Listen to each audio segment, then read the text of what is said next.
This is A's Cast Live, your comprehensive look at the Athletics. Leaping at the wall and star! A towering drive into center field by Rooker. And 29 other MLB clubs. A Judgian blast. All rise.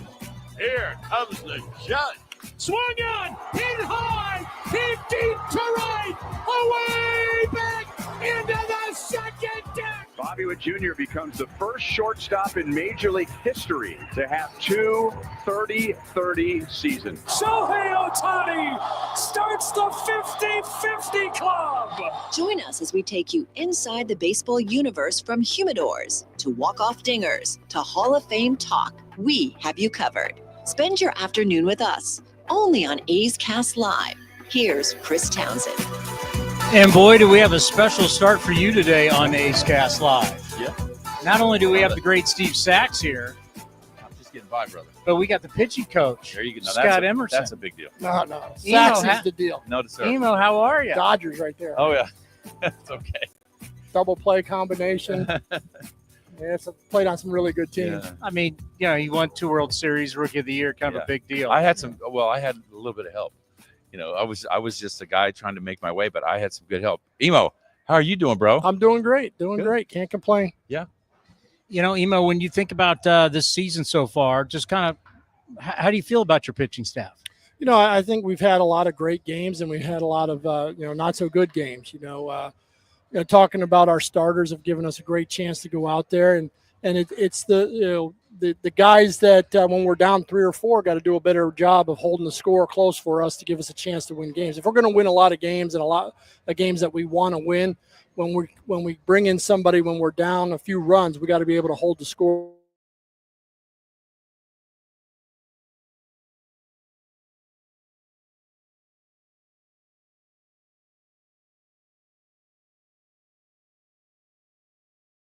Guy, I think Mitch Spence has done a great job his last 2 outings of holding the score. Yep. Down against the Dodgers, and then last night he did a great job as well. So him and Hogan Harris, we got to be able to get those guys in those runs. Yeah, Scott, when the team has lost and used the bullpen in those losses, the bullpen has really struggled a bit. But on the other side of that, when the team has won and the bullpen has been involved, the bullpen is like tops in the league. I mean, the bullpen has had really a tale of 2 sides, but when it's good, it's as good as anybody else in the league right now. Yeah, I feel really good about it. When you get down to our leverage guys right now, they've done a great job, and that's where I say, the other guys have to perform in those situations and understand how valuable that position is. Some guys, they call it mop-up time, but when you come into a game and we're down 4 and your job is to go 3 and you go 3, that's giving huge. the team a Huge. big success for your Absolutely. leverage guys to be able to pitch more often tomorrow. So that's where we got to lock it in. And I think Spence and Harris have done a great job. We just got to, have them available in those days. When you do it back-to-back days and those guys aren't available, that's been kind of our knockout punch. But like you said, our bullpen, when our starters are good, they've been really good, giving us a chance to win. And then when we get to bring in those guys, they've done a great job. Yes. Tell us the difference of what you've seen in Jeffrey Springs from the start of the season to where he's just been all world in May. Well, you got to remember the guy was coming off Tommy John and didn't really pitch in many games last year. So he's still working to major league caliber pitching shape. I thought the game in Dodger Stadium, he moved better. He got out in front of his pitches a little bit better, and then he did it even better in San Francisco. So I think for him, the confidence is coming from getting off the Tommy John, Right. getting outings, getting games in, and feeling good about himself, being able to rip his fastball that makes his changeup that much better. And then both breaking balls are really reliable. So I think for him, it's just getting out there and pitching more. Yeah, and another starter on the team, Gunnar Hoagland. I think this guy's there's something a little bit different about this guy. I'm a big fan of his. I think he's got a chance to be an excellent pitcher. Maybe give a little bit of a breakdown on him because he's got some swag or something going on that I just really am in tune to. I really like what he's bringing to the table. Well, I think it's the cool, calm, and collectiveness about Gunnar. You look out there and, nothing has rattled him so far. Yeah. He's pitched on some big stages. I'm like, dude, you're pitching in Dodger Stadium. It's not going to get any harder for you here. Sure. He's a guy that has a knack to throw strikes. He's not walking people. He's attacking the strike zone. He's got good metrics on his pitches, which means when he throws his pitches to the locations that he's supposed to go to, he has the advantage over the hitter. We all see when we make mistakes around the middle of the plate, good major league hitters capitalize on those mistakes. So now it's about, can he make his pitches? He's got a good sinking fastball. He's got a good cut fastball. He's got a good sweeper. He's got a good carry fastball. He's got a good changeup. Now it's putting it together.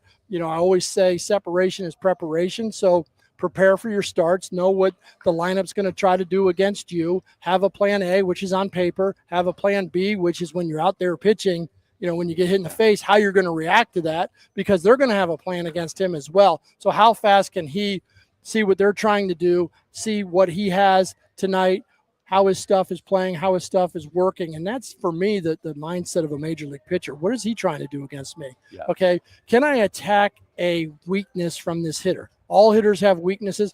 All pitchers have strengths. Sometimes we got to go strengths on strength. That's why command and execution of your pitches is so important, so you can attack his weakness. We talk about winning in the strike zone. There's so many non-competitive pitches. That's the one thing I've been impressed about with Gunnar Hoagland, is that he wins in the strike zone. Explain what that means. Yeah, I mean, the strike zone's generally 17 inches by 43 inches high. And the pitches that are well off the plate, the hitters just look at it and take it for a ball. And now you can't tunnel other pitches off of it. But when you can throw your sinker in, and you could throw a four-seamer in to a right-handed hitter, and then you could throw a fastball up and in to a left-handed hitter, and then just cut it in a little bit more to a left-handed hitter, I call it tree branching. I lost out. I think we've talked about that on previous shows. Now it's tunneling. But you have the ability to tunnel and move your pitches around, and Gunnar can do that. And that's what you look for when you're looking at a pitcher. Obviously, you're looking at, can he throw strikes? Can he throw enough strikes? Is his stuff good enough? And then the elite pitchers have both. They have good stuff and can move the baseball around and attack a weakness. When you talk about the different components of pitching, in my own world, I look at it like when I had to face these guys, it was like, velocity, movement, location. I thought velocity was probably the least important.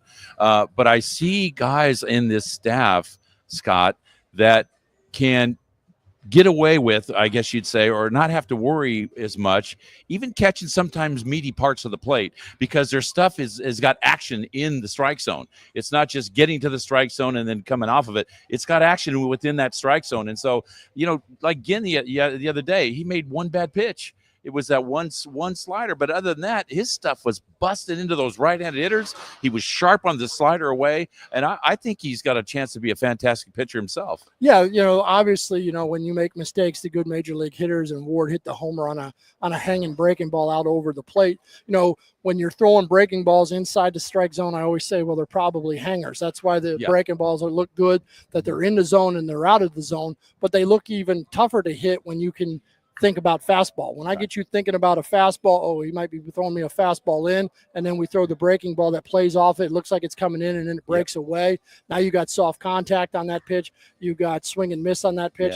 Then you see the fastball in, and all of a sudden, here comes the separator, the changeup's in there, and you roll over a changeup. So, to Towny's point, how good are you in the strike zone? How good are you changing speeds in the strike zone, and how unpredictable are you with your pitches? I think that just makes can you throw all your pitches inside the strike zone when you want to? Can you throw your pitches outside the strike zone when you want to? You get ahead in the count, obviously you don't want to be close to the middle. Yeah. But if you're wasting pitches and have those non-competitive pitches that are balls right out of hand, that doesn't help the next pitch either.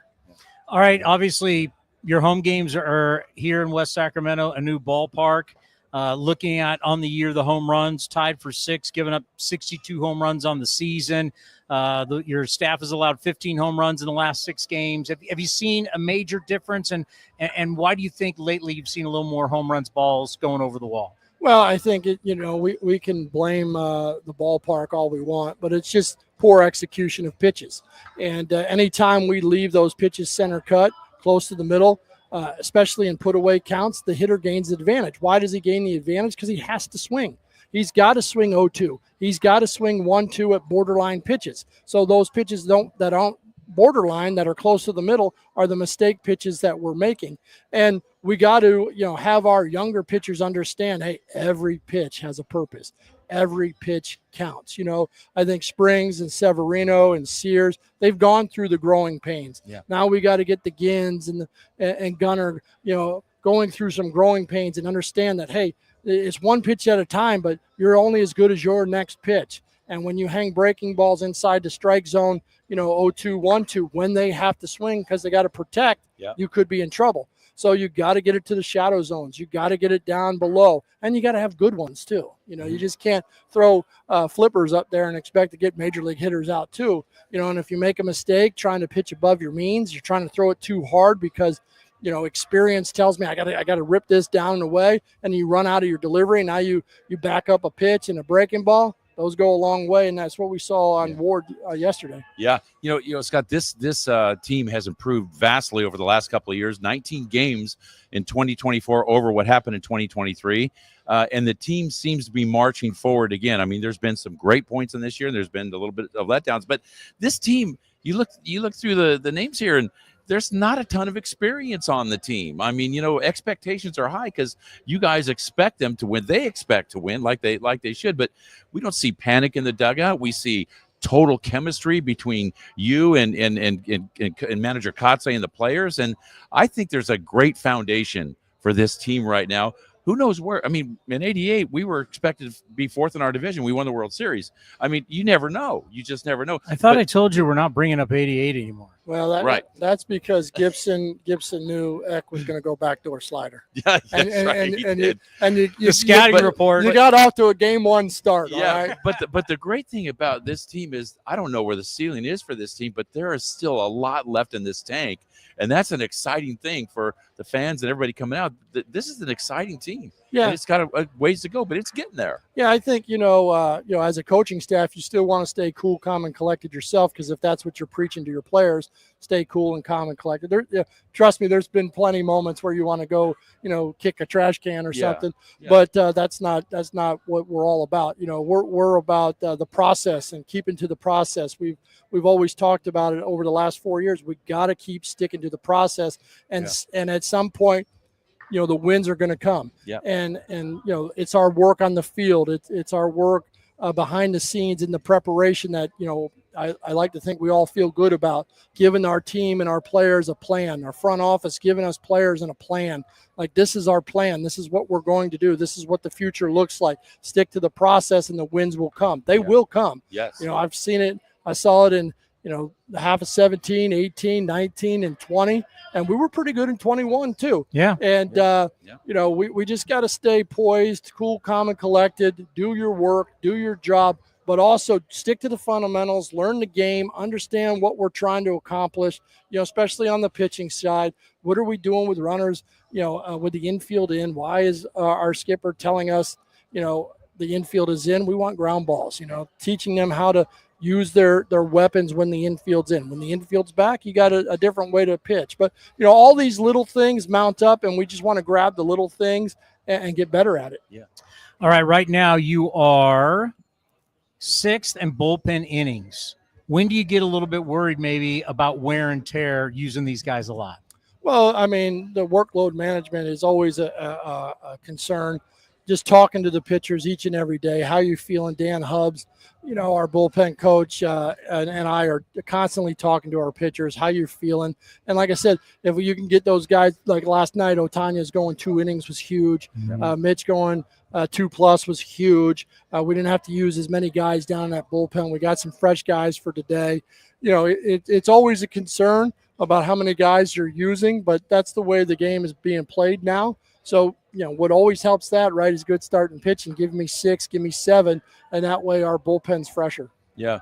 And how about that connection with the defense? I mean, you see Eric Martin's out here working these guys' tails off. They've totally bought into the system, into the work ethic on this team, which is tremendous. But just to kind of single the one guy out with Jacob Wilson at shortstop, I am so impressed with that side of the ball that he's handling over there on the defensive side. He almost overshadows himself because he's so good offensively, but his defense has got to be something that pitchers look back and say, hey, I got my partner back there at shortstop, and I'm really glad he's there. He's a pretty good defender. Yeah, when he's working, you feel like when your best player right now is working, you feel like you're doing a good job. He kind of leads by example. Yeah. And you want your guys to get out there and not only work hard, but work smart too. And he does a great job of that. Emart's out there with all the guys. Yeah. Bobby Crosby's out there every day with the outfielders.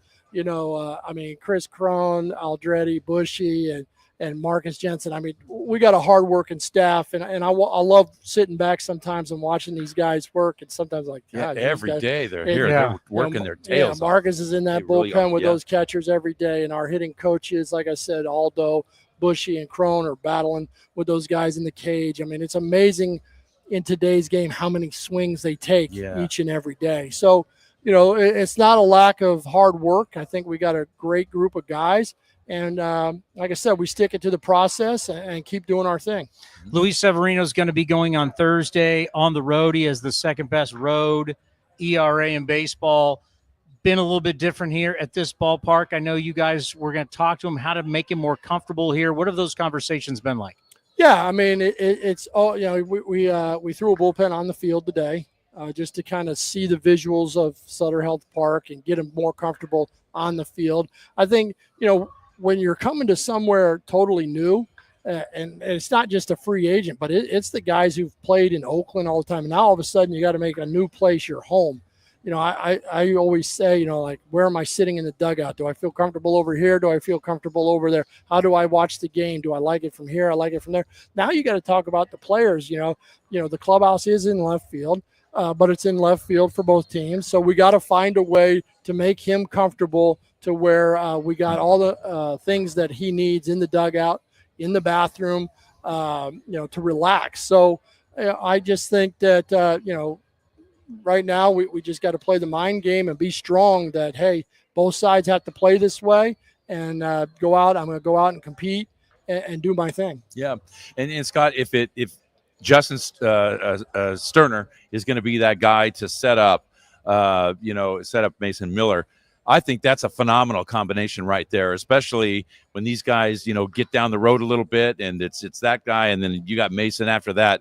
I think that's a great combination of those two guys right there, because Sterner, you know, is one of those guys that kind of emerged and kind of stepped forward, if you will. Sometimes during the season, you get one or two of those guys. And I think he's probably going to be that guy. And, you know, Mason Miller after him, that's pretty devastating for the opposition. Yeah. You love to get down in that bullpen. Those two guys have done an awesome job. You know, Yes. Sterner just comes out of nowhere a little bit. Yeah. You know, makes the team out of spring training, kind of had some soft landings in the 6th inning, and then all of a sudden, you know, the intangibles show up. It was the job in Colorado where he really busted out. Yeah. And he got in a little trouble and he fixed it, and he just dominated those guys. You know, I think, you know, those guys that you know, want the ball each and every day, go out and battle with what they have each and every day, give you what they got.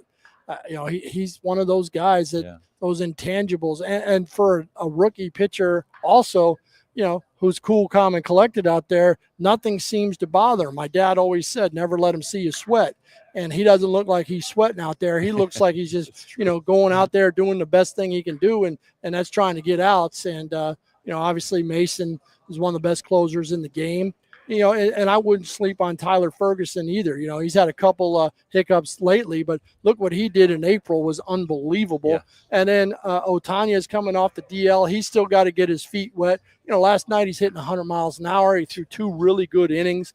So, you know, looking forward, it should be good for us down there. It's absolutely. Like I said earlier, you know, what can we do when we're down 3-0? To hold the score to give us a chance to come back to win. Not saying we're going to win those games, but if we come back and win a few, then it makes your record a little bit better. Yeah. You know, with Mason Miller, just how tough has it been lately to keep him sharp because he's not pitching a lot? Yeah, that's a great question. That's tough because, you know, you don't want to burn your guy pitching in a down game, and then the next day he's got to pitch in a save, and then the next guy he's got to pitch in a save. The first game in San Francisco, he got up in the bullpen and threw a really good bullpen during the 9th inning, during the game, one to get the adrenaline throwing. It's one thing to throw at 3:45 and nobody's in the stands and work on some stuff, but it's another thing to throw at 9:45 in front of 45,000 people, just a bullpen just to get your adrenaline flowing. So he needed that. We did that the other day with him. So, yeah, workload with him is, you know, the more he pitches, the better he is. So sometimes you got to sit down and do some strategies like, okay, if we're down and he hasn't pitched in a few days, should we pitch him? That's tough. It's tough. Because what happens is you pitch him, he holds the score, we don't come back. Now the next 2 days there's save opportunities, and now you're asking him to go 3 days in a row. So you're always trying to. And then you got guys like us going, "Why didn't he pitch? Why don't you use him? Why didn't he go?" Yeah. Maybe we should ask the boss. They would tell us. People are calling the post game show. What's Scott Emerson doing? Well, that's the funny part. That kind of states the obvious. If we have a save opportunity and Mason Miller does not pitch, then you should know he wasn't available to pitch. Right. That's the thing always with the post-game show I try and tell everybody is you're never going to tell us, so we don't know going into a game who's available and who's not. Correct. Yeah. Got to keep that secret. Yes. And you shouldn't. Yeah, you should. Yeah. Or you could just tell me and then I'd know and I could tell people after the game. But you'll know after the game. Yes. The reason why he didn't pitch was he wasn't available. Yeah. Emo, you're the best, my friend. Yeah. We appreciate it. Thanks you, for Scott. having me. Thanks for having me. Thank you. Nobody better. That's amazing.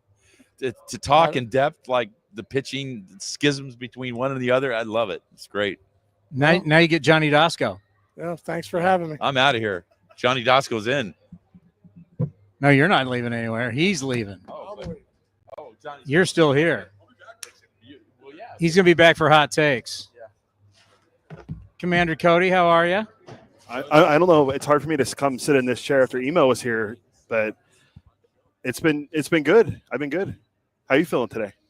I feel a little better. I actually feel a little better. I got a lot of positive feedback. People liked us last night on postgame. Saying, I don't know if I want to make this a permanent thing, but I don't mind helping you out. You want to work more? I am all for it.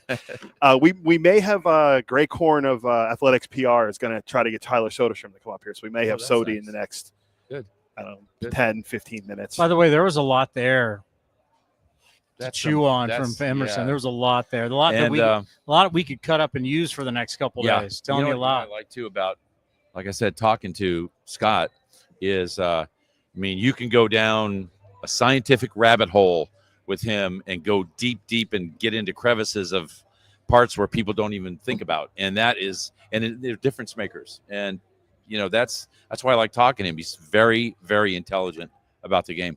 Very smart. I love that he kind of casually dropped in there about what do we call it, tree branching, but now it's called tunneling. So he's like, I knew what it was before. He's keeping up on the latest vernacular, right? Yeah, it's like he saw everything coming. Like it's like the image that you use on social media of LeBron James saying like, "Oh yeah, I knew that was happening back."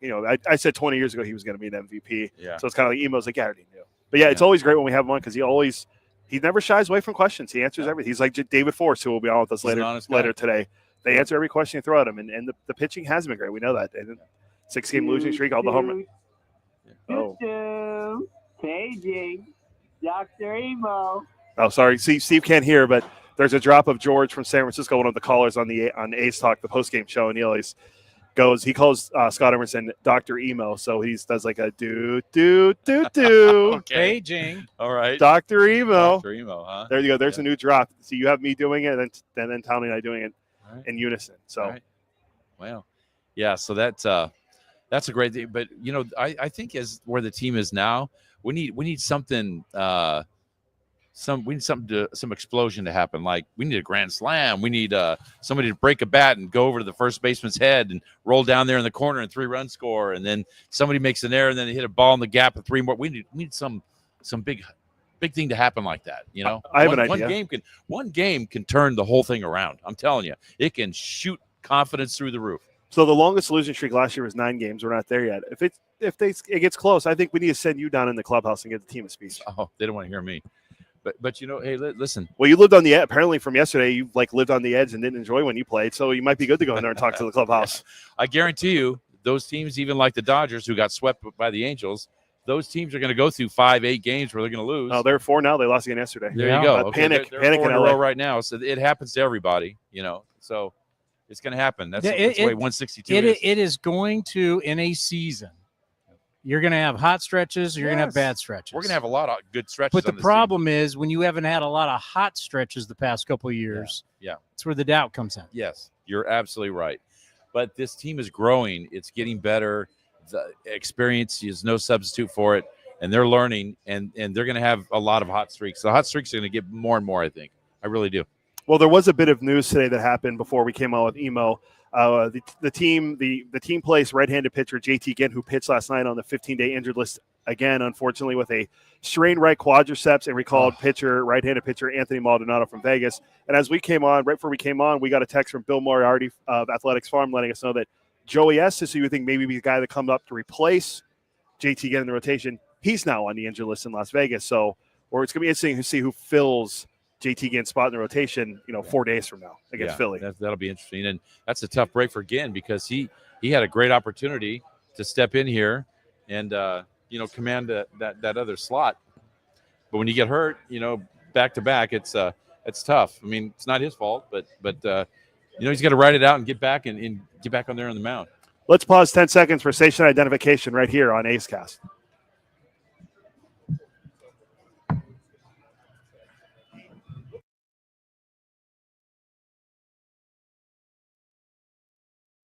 Yeah, I haven't seen what the injury for what Estes was. So I'll keep researching that. But yeah, that kind of stinks to see him go back on the injury list.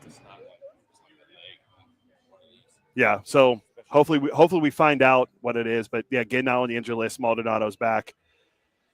Got to get something going, and there's a guy on the mound tonight. Pick up the mic, Steve. There you go.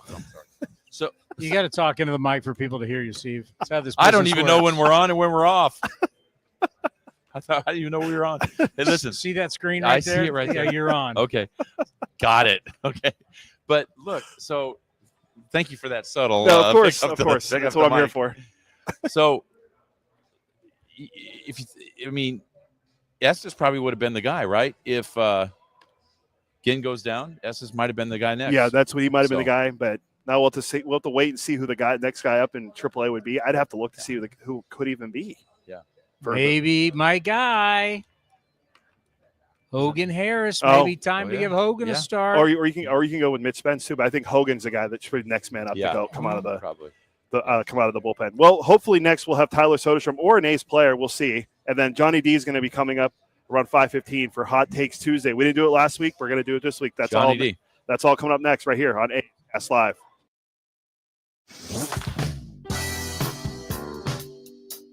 Former A's pitcher and current SNY and MLB Network analyst Ron Darling shared his insights on the young A's core during an appearance on A's Cast Live.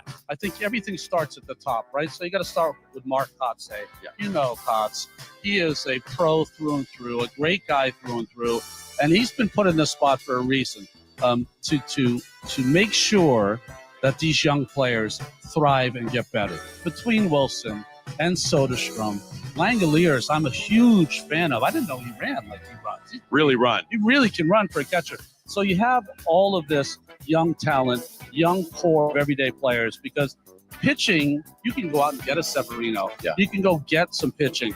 But core young players that you have control of are promised land for any organization. This team's going to get much better really quickly. They have all the pieces that this could be the time in the middle 2000s or late 80s, early 90s where they can return to form. You can watch the full interview at youtube.com/athletics or listen at athletics.com/A'sCast.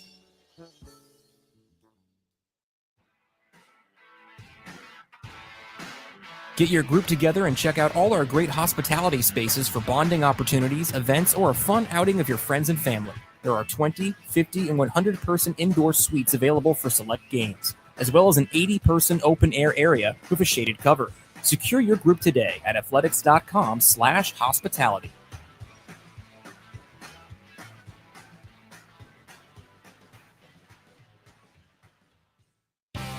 The A's YouTube page is your go-to destination for A's video content.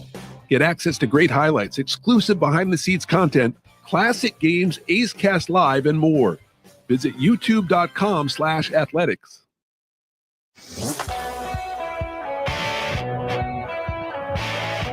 Jacob Wilson sat down with Chris Townsend to share why the A's clubhouse believes they can win right now. I think that we were talking about that in spring training. Being able to, obviously we had some great signings that, great players come in, be able to lead the clubhouse, and then some extensions that we had, with the guys who called out last year. And I think in spring training we were talking about this is something we're excited for, and to be able to see it coming into full effect right now it's great. But it is a long season, so we got to keep working every day and keep trying to go out there and get those wins. You can watch the full interview at youtube.com/athletics or listen at athletics.com/AceCast.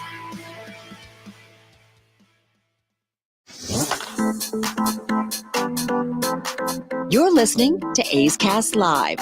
Here's Chris Townsend. Cody Elias, Steve Sax, Chris Townsend with you here. A's Cast Live from the ballpark in West Sacramento. We are standing by. We may have Matt Krook, A's left-handed reliever, coming by. And I said, if he's unavailable, why not have another guy pitching out of the bullpen? Mitchie Spence. Yeah. The spin doctor. So we'll see who comes over, but we are efforting, as we say in the industry, to get a player on set today. That'd be good.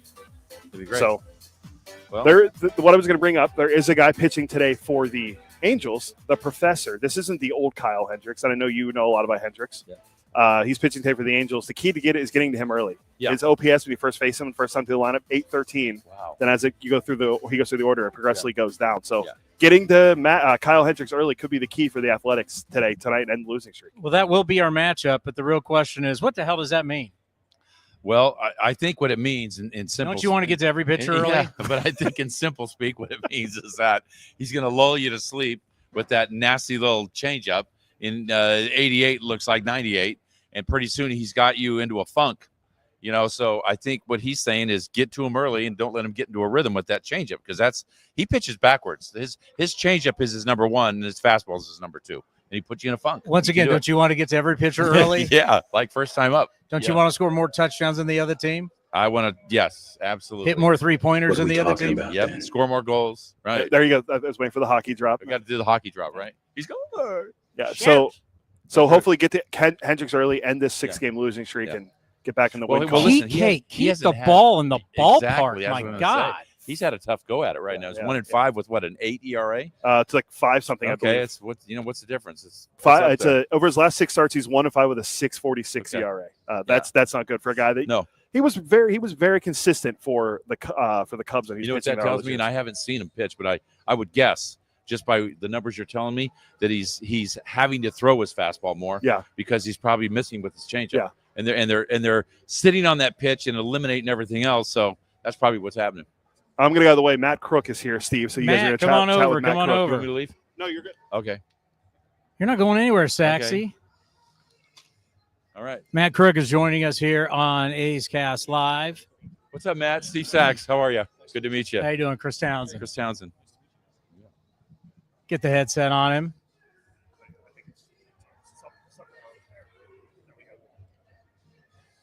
All righty. All right. Welcome to the program. Thank you. Yeah. Happy to be here. Have you been to the booming metropolis of West Sacramento before? You know what? I have not. You have not? Yeah. Grew up close, but Where'd you grow up? In San Mateo. Okay. Yeah. He's a Bay Area kid. I grew up in this little town. Okay. Just down the road a little bit. It's beautiful. Yeah. It's beautiful. So this weekend had to be a pretty big deal for you, right? It was unbelievable. Yeah, it was a lot of fun. Got a lot of family to come out, and it was very cool. It's a beautiful thing. What have you thought about the ballpark, Matt? Your first initial thoughts about being here, and they've kind of upgraded the AAA level type of ballpark, but how have you found it? The fans are into it big time. Yeah. Last night the atmosphere was great. Yeah. Our clubhouse and all the facilities and stuff is really, really nice, and it's been a great experience. You like the weather? Yeah, today is beautiful. Like perfect. It's like perfect. Yeah, I walked outside this morning. But you should have been here at the first month. It was freezing Towny, wasn't it? Missed that. When you sign with the A's, and it's been like this for a long time, you realize this is the land of opportunity, that if you do pitch well, you will get a chance to get to the big club. That's what happened with you. Is that why you signed with the Athletics? Yeah, I mean, always looking for opportunity. I think getting here this year, the talent is incredible. I think we've all seen that they have what they need here to make a run. And to be a part of it now is really cool. It's fun. Matt, we look at this team, and you look at the lack of experience that a lot of these guys have, but a lot of these first and second round picks over the past several years are now coming to fruition. Mm-hmm. And it's nice to see that they've all done this together. They come up with the minor leagues together. Some guys have had some short stints in the minor leagues, but I think that bodes for a lot of great chemistry on a team, which is something you can't buy. Yeah. And Talk a little bit about the chemistry for this team. Yeah, I haven't been around them much. Obviously, only is my 5th day, but you can tell that everyone is in there is really close, and like you said, coming up together is that's a huge benefit for them, and they're all really comfortable, and they're going to play well together because of that. So it's cool. Yeah. Well, and you're not young in your career, so you've been around for a while. Yeah. So what is it like when you come to a new ball club and you got to fit in? You got to fit into the framework. Yeah. Yeah. Obviously, like you said, not my first time being with the new team. Yankees, Orioles. Who are they? Just Yankees, Orioles? In the big leagues, yes. Minor leagues with the Giants and Tampa. Giants drafted you, right? Yeah.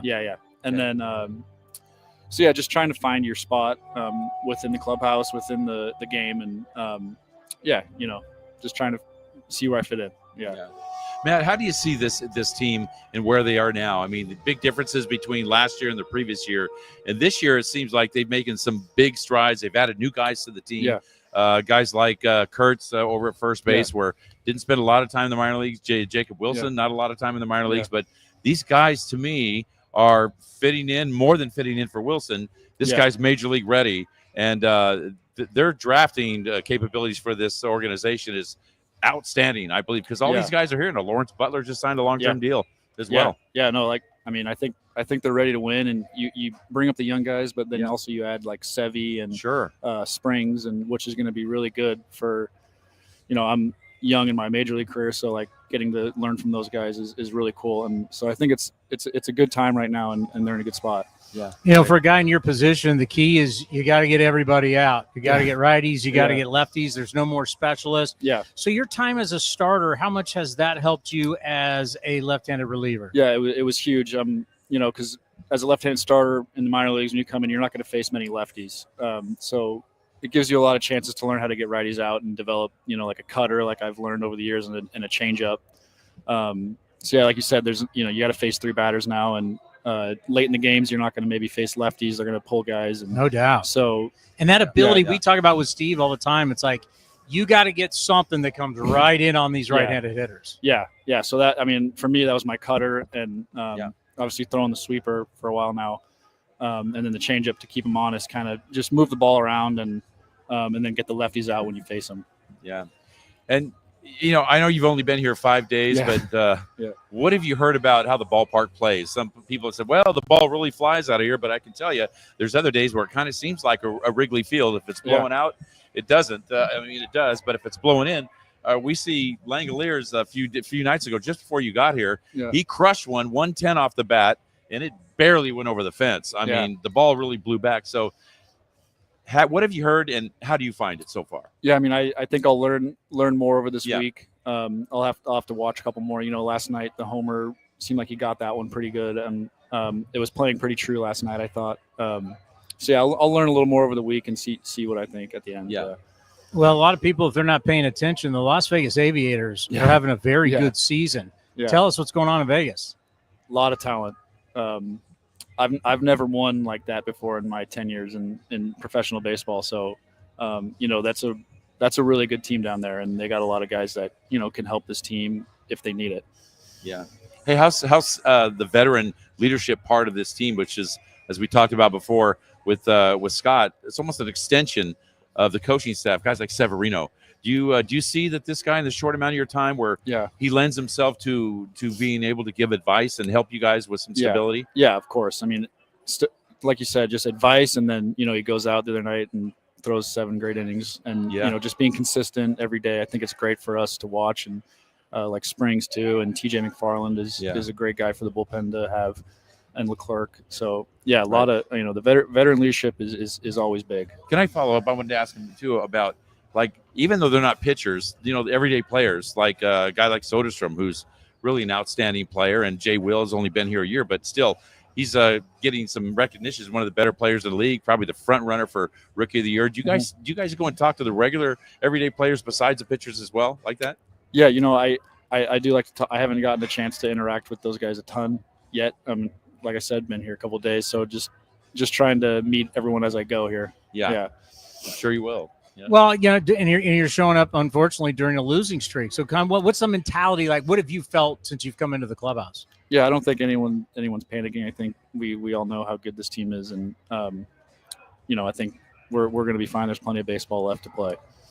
No doubt. I can only imagine what he thinks, and I'm maybe not even necessarily asking you this question. I'm just about the three of us. Here you play with the Yankees. I play with the Yankees too, so yeah. I know what it's like over there. Mm-hmm. And now you come over to that team's established, and boy, but you looked out there in right field. I mean, left center field, 9 world championships for this club as well. But they're in a different spot right now. A lot of young talent here. I mean, what's the difference between that over there and then what you see over here? I mean, this has got to be exciting over here. This is I think exciting is the right word, and like you said, a lot of history on both sides. And growing up in the Bay Area too, I'm obviously well aware of the history and those teams in like the 70s and 80s, and so getting to be a part of it's really cool. You probably grew up a Giants fan, right? I was a Giants you and me fan. both. Yeah. so this past weekend had to be. Yeah, it was fantastic. Wow, you're making your debuts as an A, and how many people do you have in the stands? I think I had like 10 every day. And that's huge nowadays. Yeah. Were you going around asking for tickets? I had the one of the last days I had to ask. And isn't it true that no tickets are free? You got to pay the tax on them and all that stuff. So people, when I was playing, they used to say, I used to get 40 and 50 tickets for people to come and just write them all down. Yeah. And nowadays, that stuff you can't do that. Yeah. People think you got connections everywhere. You can just get tickets. No, I can't. Yeah. They're not free. Everybody pays, right? Yeah. You can't do that. Yeah. Well, I mean, going out there and pitching in a ballpark, you grew up because I'm figuring your age. Yeah. You grew up with it being Pac Bell Park. I did. Yeah. Yeah. Pac Bell Park, and then. What, you're 30? You don't even remember Candlestick, do you? No, I mean, I remember it sitting there, but I don't think I ever went to a game there. Let me tell you what. Did you go to a Niner? Did you go to a Niner game there? Yeah, I went to a Niners game there. I know it as the old. So are Niners. you a Niners fan too? Yeah. Well, same here too. Yeah. That's me. Love the Niners. Yeah. What do you think of Purdy's contract? I think it's great for him. Yeah. Great for him. Do you guys really like it? What? Yeah. Why really? Not? I'm happy for him. Look, I'm not happy for him, but you like it? We are capitalists, man. We want everybody to do well. Absolutely. That's right. Absolutely. Hey, well, thank you for the time. We truly appreciate it, and keep getting people out. Yeah. If you keep getting people out, you're going to be here a long time. That's right. Absolutely. Good Matt Krook with us right here on A's Cast Live. Thank you. Thank you. Yeah. So you understand what that feels like, right? Yes, going home and playing? Yes, sir. Yeah, and I always stunk up the joint when I came to Candlestick because you tried. Good luck, bud. Because you try so hard, and you got so many people in the stands, and I just don't remember doing too much good things against the Giants. So it was, hard. It was hard to play in front of your family. It really was. Well, yeah, knowing your family now, how many probably were going down at the time was huge. Busloads. There were literally busloads of people. When my brother played at Lodi and A-ball, all the family was filling up the seats there too, right? My brother hit 177. And I know because he was trying so hard. So they sent my brother to the Florida State League, where I was in the Florida State League. We were teammates there too. He led the league in hitting because he actually hit 357 in the Florida State League because he got away from the family and all the pressure that he put on himself. And I wonder if he feels some of that too.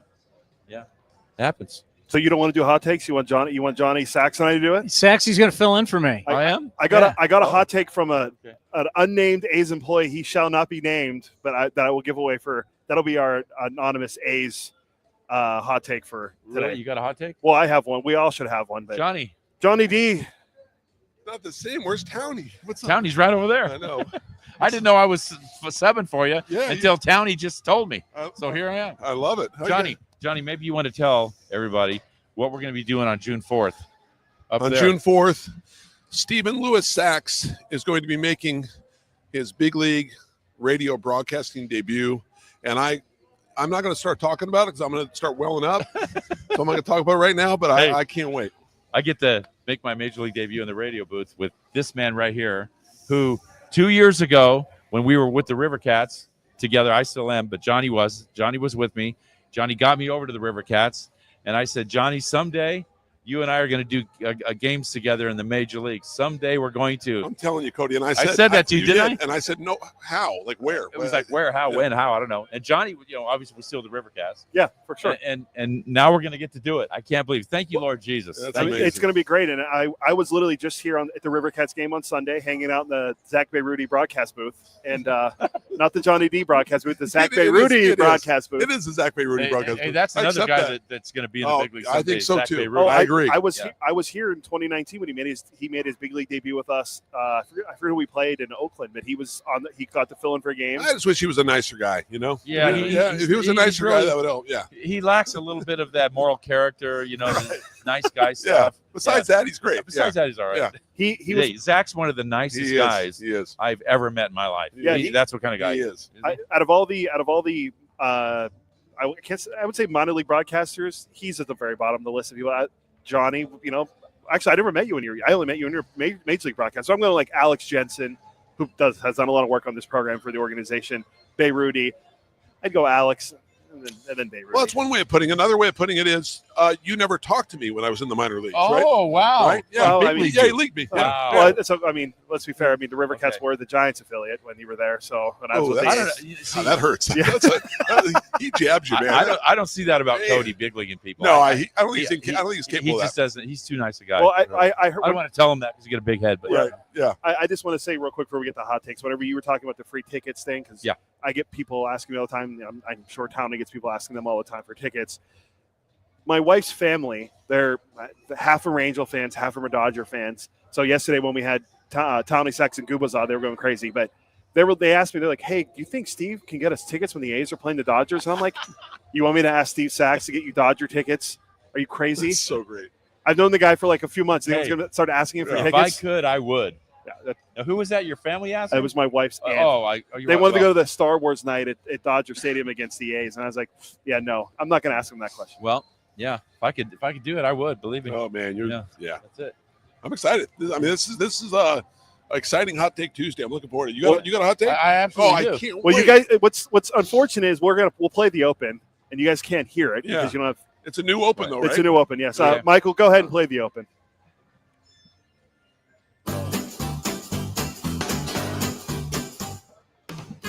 I got to hear this Open. Every once in a while, you hear a really good sports hot take. Mark this and remember what I told you. The Yankees will not win the World Series. The Astros will go 17-8 in the month of June, which will propel them to pretty close to a top the AL West. Paul Skeens will pitch in the Major League Baseball All-Star Game this season. Then you hear some really bad hot takes. The St. Louis Cardinals are going to win the NL Central. Book it. Angel Hernandez retiring is bad for baseball. Aaron Judge will not record a hit this weekend against the A's. Well, on A's Cast Live, all takes are hot takes. It's time for Hot Takes Tuesday with Chris Townsend, only on A's Cast Live. Well, as the Open says, Towny, it's actually not. It's Cody Elias, Steve Sax, Johnny Doskow here for a little Hot Take Tuesday. Johnny, you're the guest right now. What's your hot take? My hot take is this. Right now, there is a team in the NL Central that is 3.5 games off the pace. Oh, I thought you were going to go with the Pirates again. Nope. Emilio Pagan is closing for them. My hot take is the Cincinnati Reds are going to overtake the Cubs. They're going to win the Central with Terry Francona as their skipper. The Reds are going to win the Central. That's my hot take. I don't know how much of a hot take that is.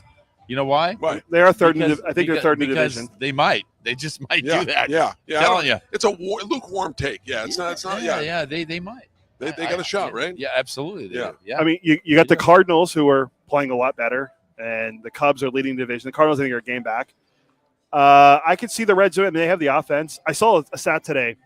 I believe Ellie De La Cruz is, I think by the end of this month, he'll have more strikeouts in his career than Tony Gwynn had in his career. Wow. Yeah. I can see that. I can see but he's Gwynn having his career. 430 something. It was crazy. I mean, one of Johnny's hot takes earlier this year was that Luis Arraez would have 19 or fewer strikeouts. How many strikeouts do you think he has so far this year? So far this year? Yeah. I'd say probably, 4? 3. Yeah. 3. Incredible, right? Stupid. It's ridiculous. It's stupid. Who was he like? Who was he? I know you could talk about Gwynn and stuff. Yeah. Gwynn, obviously, Yeah. no one like Gwynn. But who was Arise like when you played? Who was, well, Gwynn. Yeah. Rodney Klein-Carew. Rodney Klein-Carew, right? Or Rodney Carew. Yeah. But a couple other things that you can, when you make analogies like this, you can say things like Hank Aaron. Okay, Hank Aaron. If you took away all of his home runs, he still has 3,000 hits. I know. If you take all of his home runs, I away. know. It's so crazy. And Tony Gwynn, here's another stat that you could put. Tony Gwynn could go 0 for a season and still be a 300 hitter lifetime. I mean, it's the numbers that Tony Gwynn put up in his career. That is sick. And I only ever saw the tail end of his career. I didn't see him at the heyday. What did he hit 94? He hit 394 in 1994 in the streak shortened season. I mean, we're talking about Judge going for 400. What Tony Gwynn did was incredible. I wish I could have saw him play, but Arise, we're going to see Jacob Wilson, who has 10 walks, 10 strikeouts. He's now caught up in the walks and strikeouts. I mean, 10. Do we think we're going to see him get to 10 walks? He has more walks than Arise now. Yeah. Arise has 9. So yeah, those guys just don't walk. They just hit. Strike out. They're hitters, Johnny. They're hitters. And you know what I like to do? What like these guys? I know Towny likes this too. Is these guys buck the trend on some of these new fashion stats like chase rate? Okay. Yeah. Let's see what Jacob Wilson's chase rate is.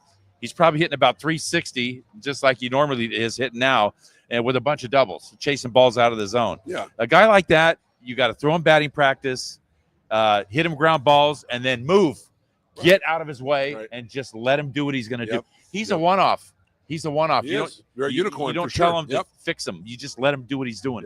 Get out of his way. And look, and I love the fact. Look, Wilson recently had 0 for 16. It's great. It's going to happen. It's good for him, right? And I guarantee you, Jack talked about slumps with him since he was a kid. Oh, yeah. And this is going to happen in the big leagues. You're going to Jack, go through your 0 for 16. in case you know, Jack is his father. Jack Wilson, his dad. So, Right. which look, everybody goes through slumps, but the 0 for 16, and he comes back with 2 multi-hit games. It's just this kid. This kid gets it. He's really a lot of fun. And he's the front runner right now, according to MLB.com's most saw recent that. poll, would be the rookie It wasn't of the year. close. It's not even It's not even close. Christian Campbell got like 3 first-place votes, and he got 31 of the 30. Oh, Hey, can I tell you my? And look, I know. hold hot on. take. We've been stalled. We stalled long enough. What's your hot take? Hey, what's your hot take? My hot take is Soto no go. I mean, I look. You know what? I compare. He's so happy right now. And you know what? He's so happy. I'm probably gonna get national boo on this, but you know what? I gotta say it. It's one thing that he's a 2-2 player. He is. He can hit and potentially hit, and he's got some pop. But the defense part of it, the base running part of it, the part that just chaps my behind is the fact that he doesn't hustle. That just burns my backside. Yeah. Big time. Dude, there should never be a slump in hustling. There is no slump in hustling. Yeah. And when you got that going for you, I got to say, Soto, no go. That's just the way it is. You know who's giddy about that is the guy to my right here, the legendary. Towny loves your hot take. Well, Towny would have said the same thing. Oh yeah, for sure. That would have been. I don't know what you don't like about him not hustling. I mean, he had a ball up to Green Monster yesterday. I thought it was a home run. That's why he didn't hustle. I saw that. Well, It's because fine. there's something Everything's called, fine, Sax. There's something called self-astonishment. Some guys never get over it.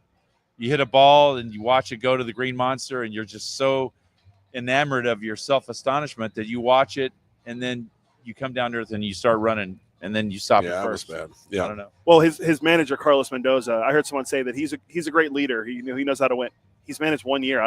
Anyway, we'll talk to him about it tonight. Obviously, if someone gets a hold of one and knows when it gets out, it's Juan. He thought he had it with the wind and all that in this ballpark, anywhere, anyone, but particularly in this one, that wall right there, you've got to get out of the box. Yeah, we'll discuss it. Yeah. So the manager already has to talk to his $765 million player in May of the first year of the contract. Yeah. Not a good sign. Well, how long do you think it'll be before he's a DH? I'm giving it 3 years. Then you got 12 years. You're looking as a at DH. You saw the Michael K comments, right? No, what Michael The said. Michael K comments about how. Was it this past weekend? I didn't see it, but I'm. Yeah. Okay, that makes sense. Go ahead. Well, the Michael K comments. Michael K said he had inside sources that said that that he's not happy he made the movie. His family members convinced him to go to the Mets. He wanted to stay with the Yankees the whole time, and it's coming out now. It's like, what are we Too bad. I know. Because Right? okay, so that makes sense because I heard someone say that I think it was Adam Ottavino, who's on MLB Now today, was saying how he just doesn't look happy. He doesn't look happy.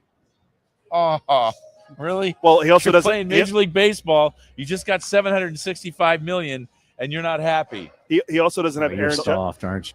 He also doesn't have Aaron Judge protecting him in the lineup and protecting him from taking all the questions from the New York media. Now he's the guy, so he has to deal with all the pressure of being the guy. He wasn't in New York. It was Aaron Judge. What were the Yankees going to give him? Not $765 million. Okay, well, I just got to say, for a two-tool player, you tell me he's better. Listen, he ain't no Mike Trout, okay? He is no Aaron Judge. There's a few of them that he doesn't match up to, well, of course and not he even walks close. He walks more than they do. Oh, he walks. Okay, he walks. All right, that's great. He walks some. $765 million so you can pass the torch to somebody else. I don't know about that. You know what I like? Except for $765, I like somebody to go up there and barrel up the baseball all the time. Now, you can't do it all the time because it's a tough game. But to walk your way into $765 million, I don't know. I don't know why that happens. As we always joke, he can't walk his way to the Hall of Fame. No, that's not going to. I think, Ted Williams, I think he said that too. Ted Williams had a nice little career, and he fought in the war. I don't think Juan Soto had to worry about that. 344 lifetime hitter. Pretty good. Yeah. 344. And by the way, he's no Ted Williams either. Not even close. So what do you got for your hot take, buddy? Okay, well, I had something on Kyle Schwarber, but I'm changing it. I'm going with it. Well, hold on. Let's give the unnamed A's employees hot take. A's will sweep the rest of the homestand. I like it. Okay. I like including the Phillies. I was like, whoa. No, that's all right. You know what? When they look get at on a roll, the Angels just swept the Dodgers. So what do you know? The Dodgers scuffling. They lost last night too. The Diamondbacks. The Dodgers got a ton of guys injured again, right? It's like 15 pitchers are injured. What I think is it with they're the getting pitching staff that gets injured over there? I know, it's amazing, right? Teoscar Hernandez is back. Consistent. Yeah. My hot take is the A's will hit 3 home runs tonight against Kyle Hendricks. It might. Against Hendricks himself? Yeah. I like that. It's a great hot take. Because he got to get, as we talked earlier, got to get to him early. Yeah. Just him, no other pitcher. Yeah, just got to get to Hendricks Just early. him. No, you But didn't. Teams don't want to get to other pitchers early. Just we want to get to Kyle Hendricks early. Johnny, I want to get his assessment on this too, Johnny. Look, you know how he pitches, Kyle Hendricks. Now, I haven't seen him pitch this year, but I looked at the numbers, and that tells me, in my thinking, that they're eliminating that changeup because he's having trouble getting it over, and they're sitting on that number one, which is 86 to 88, and they're crushing it, right? Yeah. So until he starts working that changeup and being the master of it that he was before, they're going to crush that number number one. You know them the command right now, right? And that's what his whole career has been based the off whole of, thing. right? I mean, look, he breaks bats on pitches on the inside on the corner, throwing 88. I'll tell you when he was this one's so good. When he was peaking, I mean, give me Hendricks 2016. Oh yeah, just tough. 1 hour 52-minute games, just dealing, right? Yes, I mean, absolutely. just changing speeds, guys out in front. You could tell them the changeup's coming; they have no chance, right? It's like, and he would mix that slider in there enough just to keep him honest. Yes, but it's mostly 2 pitches, fastball, changeup. Absolutely. I can't change up fastball. Right, exactly. I can't take this now. You're now the second person to talk about it. Let's go back to Kyle Hendricks in 2016 today. The other person is an employee who will not be named. You may or not hear her voice throughout the Coliseum the ballpark at West Sacramento all the time. She was talking about. I'm glad. Go back to 2016. That was 9 years ago. It was. I'm just saying that it was fun to watch. Yeah, it was. Johnny, thank you. Always a pleasure. Thank you, brother. Thank you, brother. Bro, good to see you, man. You too. Coming up next, the general manager of the team, David Forst, will join Towny and Steve Sax right here on A's Cast Live. When it comes to knocking it out of the park, nobody beats Folsom Lake Ford. Folsom Lake Ford is a 7-time Triple Crown Award winner, Ford Motor Company's highest honor for being the best in customer satisfaction in sales, service, and finance. Step up to the plate for our biggest selection of new Ford models, including the legendary F-150, on sale now. Shop Folsom Lake Ford, your truck headquarters in the Folsom Auto Mall. FolsomLakeFord.com. That ball is out of here. Become an A's insider today. Visit athletics.com/newsletter and sign up to receive the latest team highlights, up-to-date news, features, and more, all delivered free to your inbox. That's athletics.com/newsletter.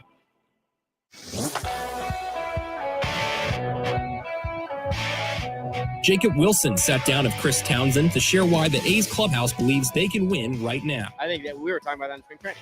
Being able to, obviously we had some great signings that, great players come in, be able to lead the clubhouse, and then some extensions that we had, with the guys who called out last year. And, I think in spring training, we were talking about this is something we're excited for. And to be able to see it coming into full effect right now it's great, but it is a long season, so we got to keep working every day and keep trying to go out there and get those wins. You can watch the full interview at youtube.com/athletics or listen at athletics.com/AceCast.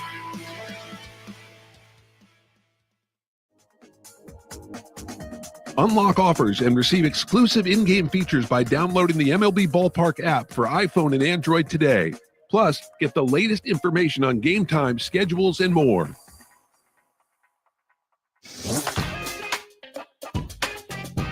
Athletics reliever Hogan Harris joined Chris Townsend on A's Cast Live to break down challenges and adjustments required when transitioning between starting and coming out of the bullpen. I'd say the biggest thing is there is still a routine. The difference is it's at 3 p.m.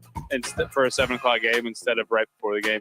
Like for me personally, I like to just go in, usually an hour before stretch or so, and then go get my body moving in the weight room, things like that. Get a crossword in, just kind of relax. Because at a certain point, that is kind of the fun part about the bullpen though, is that you never know. You really can't overthink it. You simply they're like, hey, you're in. I'm like, oh, all right, there we go. So you don't have time to overthink, you just kind of got to trust that, whatever you scouted for these guys, that's what it is. And then you just go in, and that is also a good thing. You're facing the guy once, maybe twice, instead of 3, maybe 4 times. You can watch the full interview at youtube.com/athletics or listen at athletics.com/AceCast. Calling all college and grad students. Grab your friends and head to the ballpark with this special offer. Save up to 50% off select regular season games throughout the 2025 season. Get your discounted tickets at athletics.com/student. Streaming from West Sacramento, A's Cast Live continues with Chris Townsend. Cody Elias, Chris Townsend, Steve Sax with you here at the ballpark in West Sacramento. The general manager of the Athletics, David Forst, will be coming up in a few moments. We touched on it during Hot Take Tuesday. I don't know if you heard it or not. We talked about Jacob Wilson. I know it's going to be one of your diamond notes on NBC, A's Cast on NBC Sports California, but Jacob Wilson trying to become the first A's position player to win the AL Rookie of the Year since first base coach Bobby Crosby won in 2004. Pretty impressive if he could pull it off. No doubt. I mean, Sax, you can talk about it, what it means for your career. Oh, it's huge. I mean, it's a great starter for your career. Baseball for me has opened every door in my life, it seems, and that's what it's going to do for Jacob Wilson too. And you know what? If I look around the league and the competition he's up against, he's got it running away right now. And you know what? It's still early in the year, but I think Jacob Wilson's going to get better as the season goes along, and that's kind of scary. But I think he will. This isn't the best part of his season so far. Well, it was 34 writers just voted? Yeah, 34. And he received 31 first place votes. Yeah. A long way to go. That's but a blowout. Clearly, he is the front runner. Yeah, he leads in every major category when it comes to average, home runs, runs scored, hits, all that stuff, WAR. The other guy that got any votes was Christian Campbell, the Red Sox, who signed the extension before the season. Right. He was the guy. When you won in 1982, here's the guys that you beat out. Johnny Ray, who had 57 first place votes. You got 63. Johnny Ray? Willie McGee, Chili Davis, Luis De Leon, Ryan Sandberg. Mm-hmm. He had a nice career. Yeah. Steve Bedrosian, Dave LaPointe, and Eric Schau. Yeah. That's a loaded Rookie of the Year class in 1982. That was a very, very big year. And Johnny Ray was a really good player, switch hitter with the Pirates. Yeah, with Pirates. From Oklahoma. He's a good player, good guy, yeah. And Fernando won the Rookie of the Year before, right? Did he win in 81? I was the fourth one. It was Sutcliffe, Fernando, Steve Howe, and myself. I think that was the 4. 4 in a row. 4 in a row. Yeah, and I think the Dodgers have done that a couple of times where they won did it 4 with in a row. Mondesi, Hollinsworth. Was it Karros? And Hollinsworth. Piazza, yeah. That's it. So Piazza was like a 62nd round pick, 63rd round. Yeah. As a favorite of Tommy, because that's his godson. Yeah. I mean, it's pretty impressive. How'd you like Tommy? Look, Tommy talked a lot of BS sometimes, but he was the best to play for. It was fun all the time. He let you be yourself. He liked the family atmosphere, and he never ripped you in the paper, which was great. He did it in the office by himself, and he was great. I love playing for him. Isn't it amazing? Yeah. Your career, you're worried about the papers. Yeah. They don't even have that nowadays. Yeah. So. Yeah. I guess in New York it still is a thing. Yeah. But in most places, it's right there on your iPad. Right? You're worried about what they're saying on social media. Exact social media. That's it. So he was yeah. I guess I could see that. Hey, I could tell you when we get more time, I could tell you some of the things that we as a team did to Tommy. We treated him like a college plebe. Pledge. I'm sorry. We did things to him that maybe some of the things I can't even tell you on TV, but we tortured him sometimes. Are you serious? I'm serious.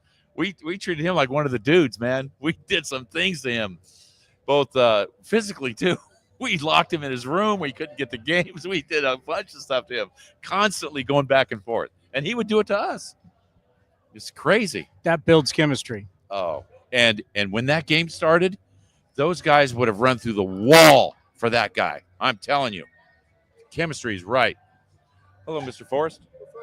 Yes, how are you? I'm well. Sax, how are you? Good to see you. Nice to see you. David Forst, the general manager of the Athletics, joins Hi, us here on A's Cast Live. We've known about this for a while. David grew up in Southern California.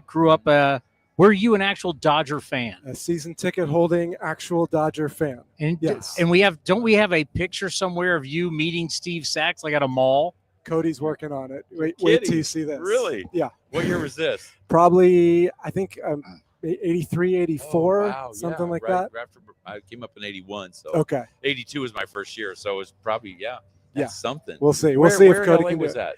that? So I grew up in the Valley. My folks are in the same house in Encino that we grew up in, and I mean, we split Dodger tickets with 3 other families. I went to 20 plus games a year. I was there in 88. So. Wow. Okay. Yep. That was fun. See why you got to be nice to these kids? You never know what's going to happen. That's right. I'm glad I was nice to him. Guy grows up being the boss. Can you imagine if you would have big leagued him? Absolutely. Well, yeah, I didn't do that to many people. Oh, yeah. Maybe my cousin or something, but not to the fans. That's for sure. So we haven't talked in a while. This is the first real rough patch of the season. It is. Just talk us through it. What you're seeing? Yeah, no, it's exactly that. It's a rough patch. The hitters are sort of all struggling at the same time, and because of that, you don't leave any margin for error for the pitching staff. We've obviously lost some games late, and you look at the bullpen and the pitchers, but in reality, we had chances earlier in all those games to score more runs and to add on, and never did. So, I don't know that there's one thing you point to, but we got to get out of this right now. I would look at it and say it's you certainly don't like it, but this is kind of normal. Yeah. We see the Dodgers going through it now. I mean, it's going to happen to every single team. For sure. Everybody in baseball gets humbled. They do it collectively as a team as well. But you know what I see in the dugout? I see no panic. Yeah. I see togetherness and chemistry. And that's a great thing that you can say maybe starts right there at the top and down to the managers and coaches. And this unit to me seems like it's pretty tight knit, and that will supersede a lot of some of these downtimes. No, you're right, Steve. And let's be honest, like this group has been through some tough times the last couple of years. Wow. So that's right. A 6-game stretch is kind of nothing compared to some of the things we've had the last couple of years. But I know there's a little bit of urgency to try and get out of it, try and get a win on the board. Obviously, like the schedule doesn't get easier after these guys. Philly's here. We go to Houston and Toronto, 2 tough places. So you want to make sure you find those wins and creep back towards 500, which is where we need to be.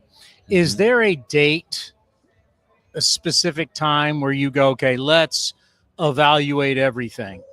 Memorial Day is coming up. Is there a certain time frame that you like to look at the team and like to look how everything's going? I don't think so. I mean, I think we're in the process right now of having conversations. I mean, obviously, anytime you go through a stretch like this, you sit in Mark's office, you talk about, what should we be doing differently? Is there different personnel somewhere that we should mix in? I mean, obviously, you don't want to sort of overreact right now, particularly in May. Like there's 100+ games left. We got plenty of time. It's like 116, right? Right. We got plenty of time. But at the same time, you don't want to just let this linger if there are proactive things you can do. But, until you get into June, you're not going to make big changes, I wouldn't say.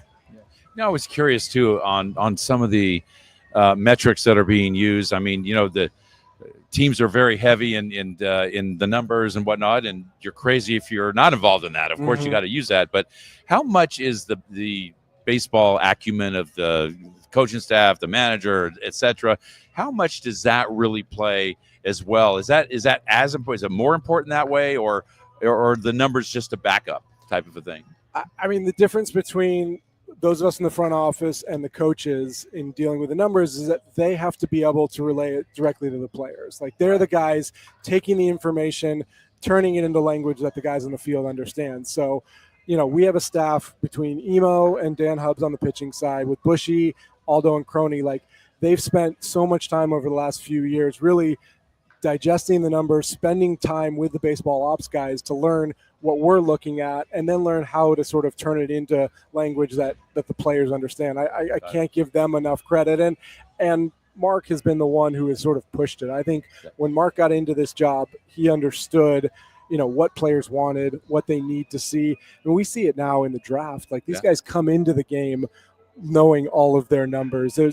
There's kids who have their own Rapsodo at home. The hitters are hitting off hit tracks. They know they want to speak that language, and the coaches have to follow along. Yeah, it's like modern day golf. These guys are on the range with a TrackMan. They know exactly everything they're doing. I mean, is that what I'm missing in golf, Chris? Maybe we can work on that. I'm happy just leaving my clubs in the clubhouse. They can just stay here. Maddie can store them for the year. I'm perfectly fine without them. When it comes to, and I think it's very interesting, we all learn differently.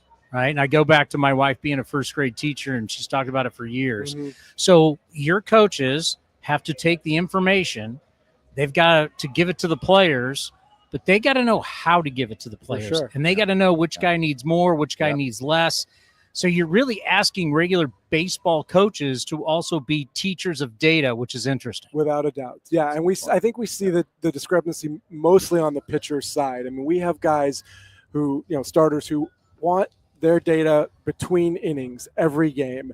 And one of the challenges we've actually faced here is like getting that information to guys between innings, because we have the physical distance of the clubhouse.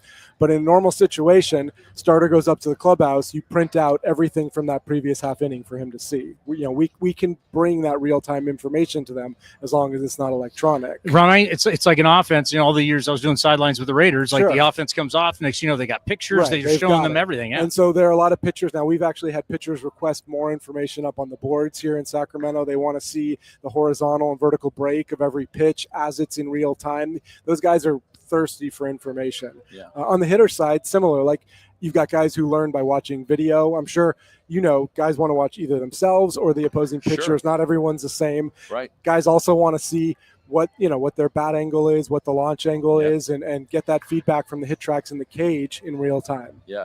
I look at a guy like Jacob Wilson, and to me, this young man is almost a one-off. I have this thing in my head. If I was there, I'd think, well, I'm going to throw him batting practice. I'm going to hit him with some ground balls, and I know his chase rate is out of the zone. He hits doubles on those too. I'm just going to get the heck out of his way. I mean, what do you do on this guy? He's a one-of-one. You're absolutely he's a right. one-off. We had a clip. I don't know where the ceiling is on this guy. Seriously. I think it was on social media. It was on our Instagram. Maybe there was from the Dodgers dugout of his home run, and it was the side view, and you watch his setup and you watch his feet end up in like 3 or 4 different positions before he swings. And I'm sitting with my 15-year-old watching this, and I was like, don't watch. I was like, I don't think it works for anybody don't else. Look at that. Right. Like, I don't know if Jack taught him this or if it's just something Jacob did, but it's so unique and it works so well. But man, I don't know that anyone else could I don't know. it. You can't teach that. Right. That's all. I'm going to date all of us, but it reminds me, going back to golf, Lee Trevino would start aimed really left, and he'd move his feet, start to square up. And then when he felt like it was right, boom, he would win. He's the only guy could ever do it. He's a Hall of Famer, obviously, all the majors and everything. Yeah, on Jacob, you really see it from that open side, from the first base dugout. You can see his feet shifting, and squaring, and then but he also has this ability to kind of change his swing. Like, you see him go the other way 4 or 5 at bats in a row. You think, how does he ever pull a ball? It's like this, and then he pulls the ball, and then he does it like mid pitch. Like, we talked in the draft room about, hey, he slows the game down. He really feels like he can see that pitch slower than everybody else, and smoked a couple balls last night to get back on the board. After that one up the middle was such from a center field view looking in. Yeah, such a thing of beauty to watch that ball come off his bat, slow motion. He's heads down, he's hitting off that stiff front side, and that ball's just ringing through the middle. It's something to watch. How much joy do you get out of watching him walk? Not as much as you. I know you. Yeah, you love it. I do. It makes him a more complete hitter. Yeah. Guys have to respect it now, and he's done a great job not going out of the zone. Yeah. We were kind of worried. It was like, is he ever really going to walk? Because he swings at everything. Yeah. So he started to walk. 10 now. He's right. 10 strikeouts and 10 walks. No, it's incredible to be able to do. Another thing about him is I look at, it's almost his own fault. He overshadows himself. He overshadows his defense because of what he does offensively. I think this kid is a phenomenal defender. I think he is tops. I mean, he catches everything. That play he makes going to his right in the hole, all in one motion, is he obviously, I see him working on it every day in practice. This kid is amazing on defense too. And he's improved so much since last season. I mean, the little, again, going back to the numbers that we measure, we talk about like burst speed and first step reaction. He put in so much work in the offseason. All those things you can see, like a measurable improvement and all that stuff, really getting off the ball. He spent a ton of time with Crosby in spring training too, during BP. First step reactions, getting off the bat, and that's amazing. He's done a great job defensively. You're right; it does get overshadowed. Yeah. How do you get Nick Kurtz going? We talked to Nick a lot over the last couple of days about being more aggressive early in the count. It's not something that we obviously spend a lot of time preaching, but you look at his at bats. He's getting to 2 strikes way quicker than it's 0-2-1-2 like it that. Is. And they're attacking him. I talked about this last time. Like, pitchers are going right at him. They're trying to get up under his hands. They're trying to get ahead in the count, and he's going to have to ambush some balls to make pitchers respect him. I think the first time, he's hitting the ball a lot the other way, which is a good thing. Mm-hmm. And I know in the minor leagues he hit a lot of balls out that way, but I think the first time he spins on one and hits one towards that bridge over there in right center field, his confidence is going to just go right through the roof, because we all know what he can do the other way. When he spins on one and hits one over there, he's like, whoa, I can do that over there here too. And look, it's guys come up, they all go through it. We've talked so much, Towny. Nobody hits the ground running up here. It's just there's such a gap right now between AAA and the big leagues. This is a tough game. As soon as they have some video on you, they know exactly how to attack you. We're seeing it with Lawrence too. That pitch up and in that everybody is executing. At some point, somebody's going to miss over the plate. But right now, everyone who's coming up and in on Lawrence is executing that pitch on the inside part of the plate. So these guys just have to be patient. I think they, Bushy's got them all with the plan. Nick needs to be a little more aggressive to make, get pitchers off that attack mode. But it'll happen. Yeah. Oh, yeah. Since you mentioned AAA, we'll get back to the big club, but your minor league system is on fire right now. Yeah. How does that make you feel as a front office? You look down, first place. Everybody's playing well. Matt Krook was just here, and he's like, "What? There's so much talent in AAA." How does that make you feel? It's great. Yeah, it's great for everyone in the system. Baseball America had an article again today about ranking pitching and hitting categories, along with the record in the minor leagues. And Sprague and everyone down there has done such a great job. I had coffee with Eric this morning up in Rockland near his house, and we talked about all the talent coming through the system and the draft picks, and it's really nice to see. Those guys deserve a lot of credit. They've done a great job. If you had to kind of parse out the guys that you think to really have on the radar right now in the minor leagues, and pitching is at such a premium. You need 12 starters if you're going to get through the season or whatever it is. How does it look down there right now as far as the pitchers and the everyday players? Is there a lot of that pitching talent as well? Yeah, the pitching right now. Obviously, we know about the guys at AAA. Bito's back there. Estes is there. We're probably going to see Jacob Lopez take Ginn's spot here in a few days now that JT's back on the IL. But the AA rotation with Morales and Morris and Zhuang and Gonzalez and now Gage Jump, who threw another gem this morning, that's a 5-man rotation in AA that you're like, hey, any of those guys could. Heard a lot about that Morales. Any of those guys could move quickly and could be here before you know it. Yeah, Morales is getting called to AAA, right? He is. Yeah, he's gonna take that spot sometime this week. Right. Yeah, well, that's just it's all really good news, and it's great to hear how the minor league system is doing so well. Your Thursday starter, Luis Severino, on the road. He has the second best road ERA to Max Fried. Has struggled here. You guys have talked about it. We just talked to Scott Emerson. I guess your guys are going to try and change some things for him. What has the conversation been like? Yeah, trying to find a way to make him more comfortable. Obviously, Sevy's been pretty outspoken about how, being here changes his routine, how well he's pitched on the road, obviously. And, there are little things. Obviously, the most extreme thing we've talked about is letting him just go straight up to the clubhouse after each half inning. I'm not sure he's ready to do that yet.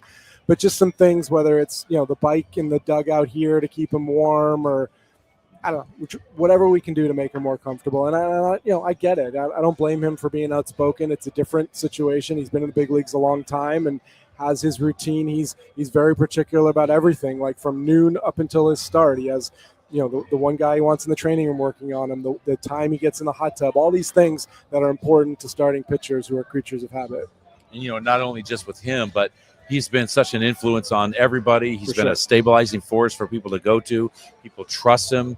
From all the things that we hear from the players, they love him being that extension of almost a coaching staff. And he's been something more than just, a pitcher on this team. He's been a friend and somebody they can really trust and go to. Yeah, the leadership was a big part of the reason why we targeted him. We spent some time on Zoom with him in the off season, just asking him about his experience, and he made it clear he wanted that role. He relished that role. He had a little bit with the Mets last year, coming over there, but it was a big part of why we signed him, and we've seen it very much so these first 2 months. Your two lefties, Springs this May, it's been so impressive. JP Sears, talk about the two lefties. Yeah, it's been nice to see Jeffrey's last 2 starts. Obviously, we couldn't finish off the one on Sunday against the Giants, but those 2 starts, particularly after where he was early in the season, giving up runs in the first inning. But after that first pitch of the game Sunday, he set down 20 in a row. 20, yeah, perfect game. He was outstanding, and JP continues to be Mr. Consistent. Again, Friday in San Francisco gave up a few runs, which was kind of unlike him, but you sort of expect such an outstanding start every time JP's out there. It's nice when you turn the rotation over and you feel like, okay, we know what we're getting from these guys. Yeah, and amazing how the guy hasn't missed a start going on the 3rd year now is huge for the manager. But another guy real quickly, Justin Sterner's really emerged sometimes during the season. 1 or 2 guys will emerge when given a chance, and he certainly has. You look at that setup at the end of the game of him and Mason Miller, that could be an extremely formidable duo right there for that opposition to face. Yeah, I think some people, when Kotz went to get Springs the other day, he only had like 78 pitches or something. You set down all these guys in order, and you think, why is he going out there to get Springs? Well, you've got Sterner lined up, and he's been so good and so consistent. It's exactly the right spot for Sterner. Yep. He gets out of the 7th inning there. We still have a chance, to score some runs and win that game. So it sets up nicely with those guys. Is it frustrating that you can't get regular work for Mason Miller? No, because I like to save Mason's bullets for when we really need them. That's fair. Right. Yeah. So I don't have any problem with that. Okay, he'll get his work. Because reality is you're always still in the back of your mind a little bit cautious with him. Yeah, you have to be. He's so important, and you have the track record of injuries. So, yeah, you are cautious. I know Kotz only gets him up now when he absolutely needs him. And, he's done a little bit of back-to-back, but you want to make sure every time we have a chance to win a game in the 9th inning that he's available. Yeah, another thing is I'm new to the team here. I haven't met him yet. I want to meet him, and everything I hear is he's a bulldog. He wants to be out there, and he's a gamer. And that's part of the thing is having that makeup to be a closer.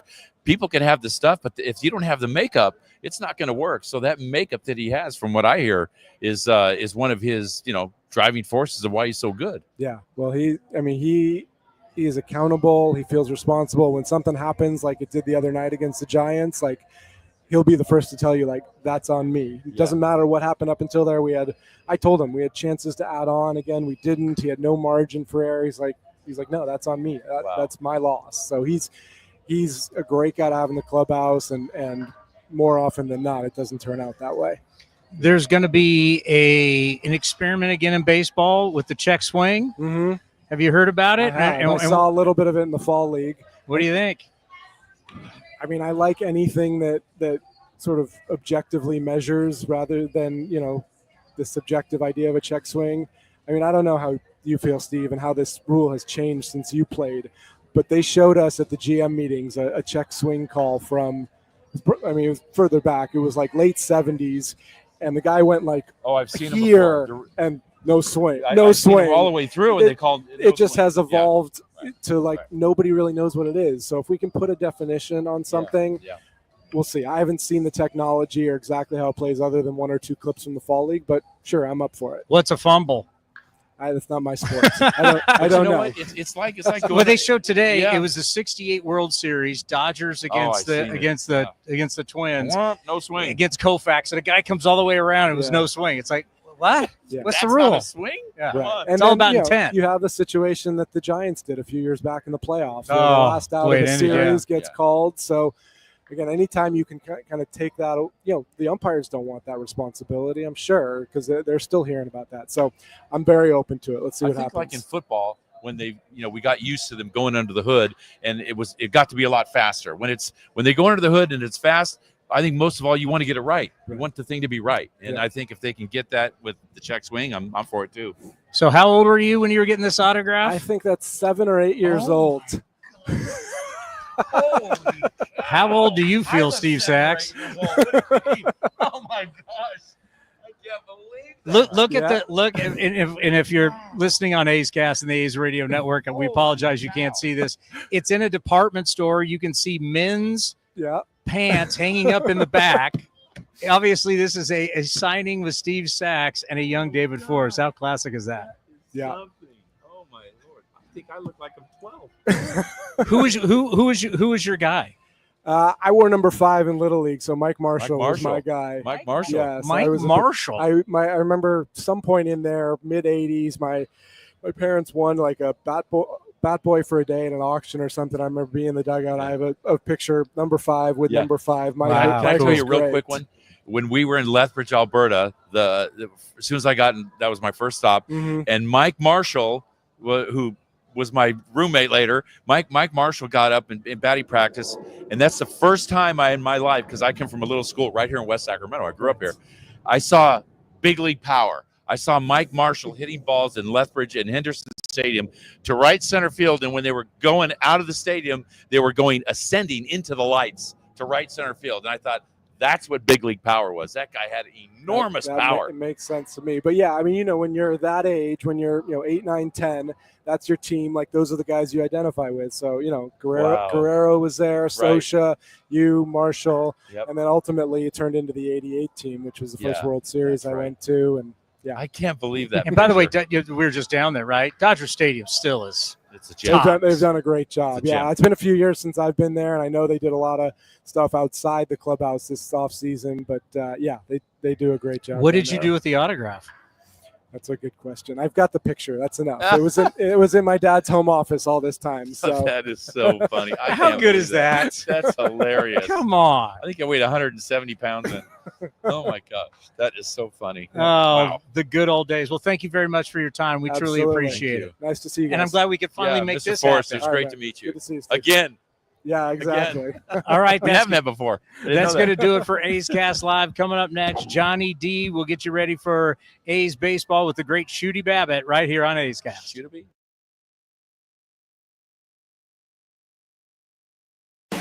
The time is now. Pitchers and catchers have officially reported to Arizona. Grab your sunglasses, A's gear, and get ready for some fun in the sun as the Athletics get ready for the 2025 season. Now's the time to make plans to catch us in Mesa, Arizona, starting on February 23rd, and enjoy the sunshine of your family and friends. Grab your tickets early for the best seats at the lowest prices as your green and gold take on the Giants, Padres, Dodgers, Angels, and more at Hohokam Stadium. Don't wait. Get your tickets at athletics.com/spring. That's athletics.com/spring. This has been a presentation of The Athletics.